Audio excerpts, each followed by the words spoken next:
नमस्कार मित्रों, दूरस्थ एवं मुक्त शिक्षा और संस्कृति की आवाज ये है उत्तराखंड मुक्त विश्वविद्यालय का community radio hello Haldwani 91.2 megahertz की तरंगों पर आप इस रेडियो को सुन पा रहे हैं।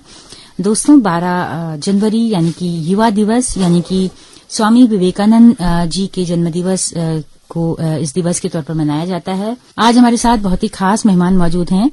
वो खास इसलिए हो जाते हैं कि स्वामी विवेकानंद जी का जो भाषण शिकागो से बहुत प्रचलित है, बहुत पॉपुलर है, वहां पर उनको जाने का सौभाग्य मिला है और उसी दिन उनके जन्मदिवस के दिन ही 2020 में। तो आज उनकी उन यादों को हम सीधे आप तक पहुंचाएंगे कि कैसा था उनकी यादों का जो अनुभव था, कैसी उनकी यात्रा रही। तो हमारे साथ मौजूद हैं जन स्वास्थ्य विशेषज्ञ और senior fellow doctor HS. Bisht. Doctor HS. Bisht, आपका बहुत बहुत स्वागत है हमारे इस कार्यक्रम में। जी, बहुत बहुत धन्यवाद और हेलो हल्द्वानी के श्रोताओं को भी मेरा बहुत नमस्कार। जी डॉक्टर साहब, आपको बहुत ही सौभाग्य मिला कि आप 12 जनवरी 1920 को जो है वो शिकागो में उसी सभागार के पास में मौजूद थे जहां पर उन्होंने व्याख्यान दिया है।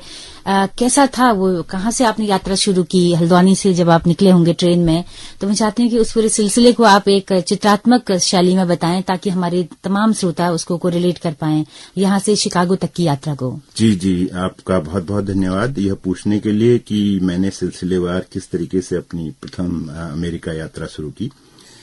अमेरिका के जाने से पहले अमेरिका के लिए मेरी बहुत सारी भ्रांतियां भी थी, बहुत सारे जो है उद्वेग थे, कह सकते हैं आप जिन्हें, और वो सारी चीजें मेरी कुछ समाप्त हुई, लेकिन कुछ उत्सुकताएं भी बढ़ गई। तो अमेरिका यात्रा में पहली बार जाना, मेरे दोनों बच्चों को जब ग्रेजुएट की डिग्री वहां मिल रही थी, उस सिलसिले में मेरा जाना हुआ था। वो मैं 2019 में गया था और दिसंबर के महीने में 3 तारीख को मैं वहां पहुंचा था। लेकिन उसके बीच में जो बहुत सारी चीजें इधर उधर जाना हुआ, उसके अलावा मैं इसलिए इस जो मेरा आखिरी शिकागो यात्रा थी अमेरिका में रहते हुए, उसको मैं संदर्भित यहां करना इसलिए चाहूंगा क्योंकि 12 जनवरी को स्वामी जी का जन्मदिन है, जैसा कि आपने कहा। तो मैंने यह यात्रा 10 जनवरी को मार्शल, टेक्सास एक जगह है, वहां के रेलवे स्टेशन से शुरू की और ये अपने आप में एमट्रेक जो वहां की रेलवे कंपनी है, उसमें जाने का एक अनुभव लेना भी मेरा एक उद्देश्य था उसमें। अच्छा, तो क्या वो रेलगाड़ियां यहाँ से कुछ डिफरेंट होती हैं? बिल्कुल, यही मैं जानना चाहता था। और जब मैं मार्शल रेलवे स्टेशन पे शाम को 6 बजे के लगभग पहुंचा, क्योंकि 7:30 बजे हमारी ट्रेन आने वाली थी जो कैलिफोर्निया राज्य से पिछले 5 दिनों से चल रही थी, और वो वहां मार्शल उस दिन पहुंचना था उसे। और मार्शल 40 माइल्स दूरी है जहां मैं रह रहा था, श्रीपोर्ट लुसियाना में। और वहां से शाम को 7:30 बजे जब हम निकले तो ट्रेन जो है वहां आमतौर पर इस तरीके से भीड़भाड़ वाले जैसे भारतीय स्टेशन होते हैं उस तरीके का नहीं बिल्कुल मिला, और एक तरीके से सुनसान था। मेरे अलावा, मुझे लगता है हमारे अलावा, हम दोनों के अलावा और कोई वहां से चढ़ने वाला नहीं था। तो रेलवे वहां थोड़ा सा कम पॉपुलर है, आप कह सकते हैं, और क्योंकि फ्रीक्वेंट सर्विस उनकी नहीं है और एक छोर से दूसरे छोर अमेरिका तक जाना होता है रेल को। और कई बार ये जो ट्रेन है, जैसा कि मैंने आपको बताया, कैलिफोर्निया से आ रही थी, लॉस एंजल्स से, और इसे जाना था शिकागो। तो ये ऑलमोस्ट 1 हफ्ते की जर्नी थी, 1 हफ्ते से उसे। तो हम बीच में इसमें बैठे थे जिसमें हमें दूसरे दिन दोपहर 2 बजे वहां पहुंचना था। लेकिन जब लुसियाना से, टेक्सास से यानी मार्शल से यह रेल गई तो रास्ते में अरकान्स राज्य में जो है बहुत अलर्ट वो आ गए और बहुत सारी बारिश हो रही थी वहां रात में। तो ट्रेन कई बार जो है स्टक की गई और अलर्ट भी आ रहे थे फोन में बहुत सारे।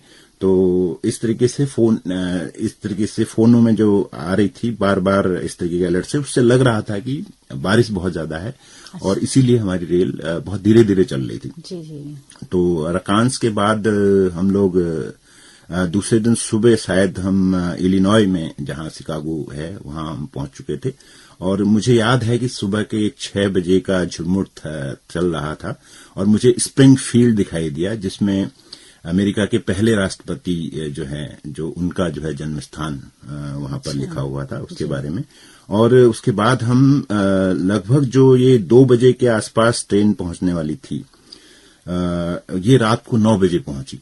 तो लेकिन जो अमेरिकी ट्रेनें होती हैं वो मैं उनके बारे में बताना चाहूंगा। अमेरिकी ट्रेन सभी ट्रेनें लगभग मालगाड़ी के अलावा यात्री गाड़ियां वहां दुमंजली होती हैं, अच्छा, जिसमें नीचे की मंजिल में सामान और वेट कैंटीन और टॉयलेट्स बाथरूम वगैरह होते हैं। और दूसरे पहले फ्लोर में यानी पहली मंजिल में यानी दुमंजले में उसमें जो है एक रेस्टोरेंट होता है बहुत अच्छा, जिसमें आप सामान ले सकते हैं और उसके अलावा चाय कॉफी वगैरह से सब कुछ ले सकते हैं, जूस वगैरह। और उसके साथ ही जो है जो बैठने की व्यवस्था है वो बहुत शानदार होती है। उसमें उस सीट को आप बिल्कुल एक समझते हैं कि जैसे जो हवाई जहाज में होती है व्यवस्था उसी तरीके की उसमें होती है।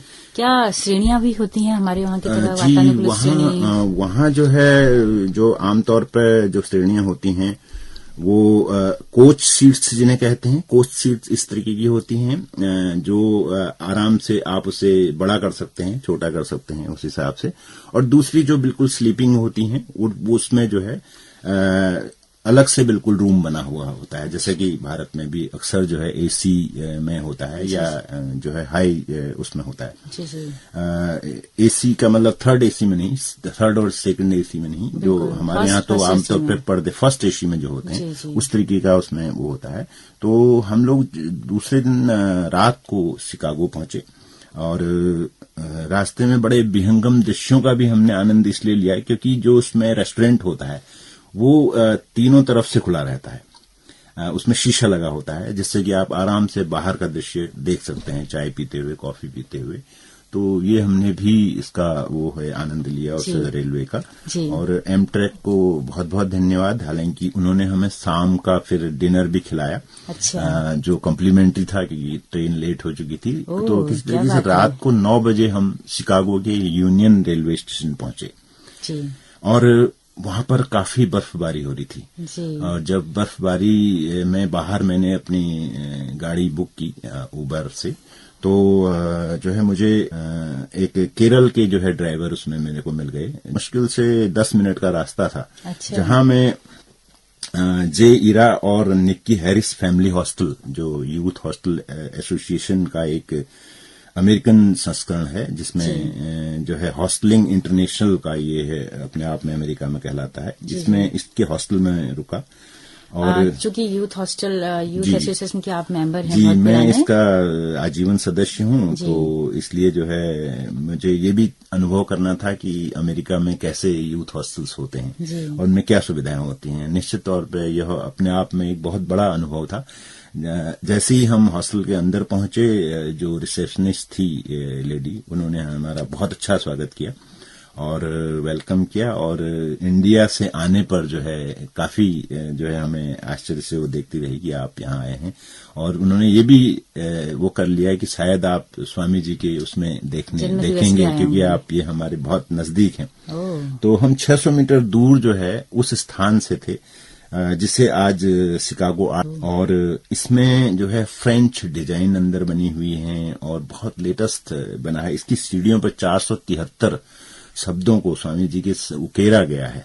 हालांकि दुर्भाग्य से हमारी ट्रेन चूंकि लेट हो चुकी थी, हम पहले दिन नहीं पहुंच पाए थे। हम पहले दिन अगर पहुंचते तो हम इस इंस्टीट्यूट को अंदर से देखते, यही हमारा कार्यक्रम था। लेकिन ट्रेन लेट होने की वजह से हम इसे नहीं देख पाए। तो चूंकि हमें दिन में 11 बजे हमें जो है वेदांत सोसाइटी में जाना था, जो कि होमर ग्लेन वहां से जो है लगभग 30 किलोमीटर दूर है, 30 माइल्स दूर थी। तो हमें 11 बजे वहां पहुंचना था, लेकिन हम ऑलमोस्ट जो है आधे घंटे बाद वहां पहुंचे।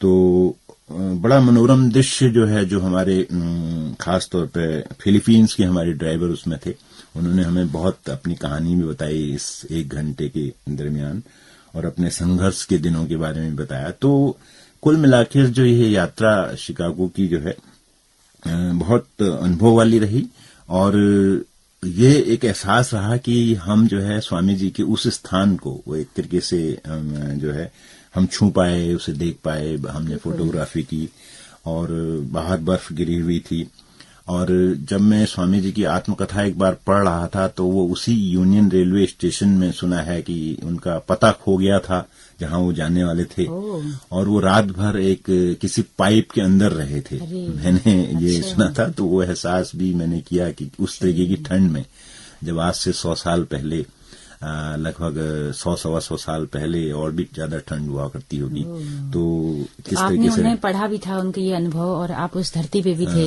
तो कहीं न कहीं भीतर से एक नमी भी महसूस कर रहे होंगे उनके प्रति। जी। एक आत्मीयता महसूस कर रहे होंगे। बिल्कुल, आत्मीयता के साथ साथ गर्व की अनुभूति भी हो रही थी, भावुकता भी थी, तो बहुत सारे जो है विचार आ जा रहे थे। और लेकिन अमेरिका के शिकागो नगर की वो भव्यता भी अपने आप में आकर्षित कर रही थी कि किस तरीके से मल्टी स्टोरी बिल्डिंग के बीच में जो है मेट्रो रेल, ट्यूब रेल भी जा रही है। और उसमें हमारे हॉस्टल में जब हम नाश्ता कर रहे थे सुबह, जो कॉम्प्लीमेंट्री होता है यूथ हॉस्टल में हर जगह, तो उसको हमने, ट्रेन सामने से जा रही थी तो बहुत अच्छा एक, और सामने कोई विश्वविद्यालय की एक इमारत थी जो मल्टी स्टोरी थी, कम से कम 60-70 मंजिला होगी। तो इस तरीके से जो है हमने अनुभव किया। उसके बाद हम 30 किलोमीटर दूर, जैसा कि मैंने आपको बताया, कि होमर ग्लेन में गए, जो वेदांत सोसाइटी का दफ्तर है, और वहां पर सभा चूंकि शुरू हो चुकी थी तो हम, हमारे लिए चूंकि सीट आरक्षित थी पहले से ही, हम उस सीट पे जाके बैठ गए। और फिर जो है मैंने ही संयोजक से अनुरोध किया कि मैं 2-3 मिनट स्वामी जी के अल्मोड़ा प्रवास को यहाँ पर डिस्कस करना चाहता हूँ, बताना चाहता हूँ। तो ये मेरे लिए बहुत अच्छा अवसर था। तो फिर मैं यहाँ से अपने कुमाऊं क्षेत्र के हिमालय के चित्र भी मैंने उनकी लाइब्रेरी को भेंट किए, जो कि मैं ले गया था अपने साथ। और एक गीता जो है मैंने भेंट की, जो अंग्रेजी, हिंदी, संस्कृत तीनों भाषाओं में है, रोमन सभी भाषाओं में थी, और उसको भी भेंट किया। तो मैंने स्वामी जी के बारे में वहां बताया और सबको बताया कि वो कुमाऊं की यात्रा करें, और खास तौर पर मायावती आश्रम, लोहाघाट और अल्मोड़ा में जो आश्रम हैं उनके बने हुए, तो उनकी यात्रा करें। और खास तौर पर काकड़ी घाट वाले क्षेत्र में, जहां स्वामी जी को आत्म की प्राप्ति हुई थी, शून्य की प्राप्ति हुई थी कहते हैं, तो वो भी रास्ते में ही पड़ता है। तो वहां आने के लिए मैंने सभी लोगों को निमंत्रित करके जो है हमने फिर वहां भोजन लिया, जो कि बहुत ही अत्यंत उत्तम भोजन वहां पर बना था। और दूसरे दिन सुबह हमारी वापसी की, वापस अपने श्रीपोर्ट के लिए जो है फ्लाइट थी हमारी बाय अटलांटा, जॉर्जिया। जी। तो बहुत ही सुंदर संस्मरण आपने सुनाया कि किस तरह से आपको वहां की धरती से आपने कनेक्ट किया उनको, और यहाँ कुमाऊं के अल्मोड़ा के संस्मरण तक वहां सुनाए। तो सुनने वालों में भारतीय प्रवासी भी होंगे और बाकी वहां के लोग भी होंगे। बिल्कुल बिल्कुल, अधिकतर जो है सभी लोग, ज्यादातर हमारे बंगाल के और दक्षिण भारत के प्रवासी थे जी। और एक परिवार मुझे जो है जो मिला वो हमारे बागेश्वर का था, 1900 जो वो करते थे, पहले पढ़ाई वहीं की, फिर वहीं पर नौकरी करने लगे। तो वो परिवार भी हमें मिला। और दूसरे दिन बल्कि हमने उनके यहाँ भोजन किया, उन्होंने निमंत्रित किया था हमें। और उसके अलावा जो है एक आंध्र की जो महिला थी, नीथी, मुझे अच्छे से याद है, तो वो और उनकी माँ, उन्हें इंडियाना जाते हुए वो हमें रास्ते में एक जो है भारतीय मंदिर जहाँ स्वामी जी की मूर्ति लगी हुई है, वहां भी हम गए। तो शिकागो में ही शिकागो में ही स्वामी जी का काफी वो है, तो स्वामी जी की मूर्ति लगी थी, उस मूर्ति के पास हमने अपनी फोटो खिंचवाई और साथ में नीथा को भी धन्यवाद दिया जो हमें लेके आई थी। और उसके अलावा वहां के पुस्तकालय अध्यक्ष जो थे वो भी जो है तमिलनाडु के थे, तो उन्होंने भी काफी हमें फिर मंदिर वगैरह देखने में मदद की। और शाम को हमने, जैसा कि मैंने बताया, बागेश्वर के हमारे मित्र जो है, उनके जो हमारे मित्र ही बन गए थे एक तरीके से, उनके यहाँ खाना खाया, कुमाऊनी भोजन का आनंद लिया, जो उन्होंने स्पेशली हमारे लिए बनाया था। और यह सिद्ध करने के लिए हम अमेरिका में रहते जरूर हैं, लेकिन हम तन मन और उससे जो है कुमाऊनी हैं। तो इसके साथ ही हमने अपनी सुबह की 6 बजे की फ्लाइट वहां से वापसी के लिए ली। जी। उस समय जो ये संस्थान था, उस समय ये जो संस्थान है ये आमतौर पर पहले डिजाइन एकेडमी कहलाती थी, लेकिन जो है इसे 19वीं शताब्दी की फ्रेंच पेंटिंग इसमें लगी हुई है। 20वीं शताब्दी की पेंटिंग वास्तु द्वारा स्थापित है। 1866 में ये शिकागो एकेडमी ऑफ डिजाइन कहलाती थी। अच्छा। उस नाम से जो है ये स्थापित की गई थी। सितंबर 11 में 1893 में, जैसा कि इस संदर्भ में है कि स्वामी जी ने यहाँ पर अपना वो चिर परिचित भाषण दिया था, जिससे पूरे विश्व में एक तरीके से जो है स्वामी जी का नाम काफी हो गया था। उसी के साथ साथ जो है उस वक्त जो वैदिक धर्म है, सनातन धर्म है, उसकी ध्वजा पूरे अमेरिका और यूरोप में फैली हुई थी। जी। तो सर, आपने बताया कि किस तरह से आपका अनुभव रहा है वहां पर, वो जो भवन था शिकागो में जहां पर से विवेकानंद जी ने भाषण दिया था। तो हम जानना चाहेंगे अपने श्रोताओं के लिए कि आखिर उस भाषण में ऐसा क्या था जो इतना लोकप्रिय वो भाषण रहा। केवल 5 मिनट का वो जो भाषण था, तो उसका कुछ अगर जीस्ट आप बता पाएं, कुछ उसका लब्बुलुआ बता पाएं, तो मैं चाहती हूँ कि आप बताएं। आपने बहुत अच्छा प्रश्न पूछा है। स्वामी जी का यह भाषण अपने आप में बड़ा ऐतिहासिक रहा, जो 11 सितंबर 1893 को, आज से लगभग 127 साल पहले उन्होंने अमेरिका के शिकागो शहर में दिया था, जहां मैं था। उन्होंने धर्म को, सनातन धर्म को सभी धर्मों से प्रेम करने वाला एक धर्म बताया। और साथ ही जो सबसे इस खास बात थी इस भाषण की, उन्होंने सारे अमेरिकियों को अपना भाई और बहन करके संबोधित किया, जिसमें 2.5 मिनट तक सुना है कि लोग खड़े रहे अपने स्थान पर और तालियां बजाते रहे। उसके अलावा धर्म के बारे में उन्होंने ये कहा कि भारत देश ने जो है अभी तक सभी धर्मों का सम्मान किया है, और दूसरा जितने भी सताए हुए दुनिया के लोग हैं उनको अपने यहाँ शरण दी है। इसमें उन्होंने इजराइल के लोगों का उदाहरण भी दिया, जो दक्षिण भारत में अभी भी जो है भारत सरकार द्वारा उन्हें प्रोत्साह दिया जाता है, उनके धर्म को क्षुण्ण रखने का काम किया जाता है। तो इस तरीके की कुछ चीजें ऐसी थी। तो अपने आप में यह भाषण स्वामी विवेकानंद जी का बड़ा ऐतिहासिक रहा।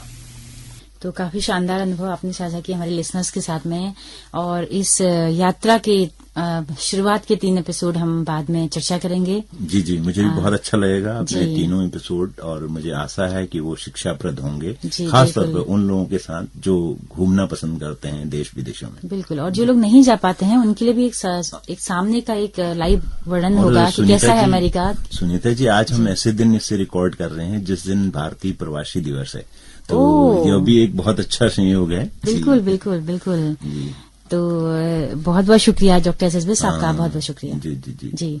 तो दोस्तों, स्वामी विवेकानंद जी पर ये लाइव अपनी यात्रा का वर्णन किया डॉक्टर एचएस ने, जो कि शिकागो गए थे, जहां से स्वामी विवेकानंद जी ने अपने विचार साझा किए थे पूरी दुनिया के सामने, और जो बहुत अप्रिशिएट किए गए थे।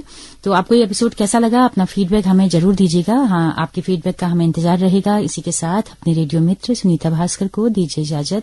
नमस्कार।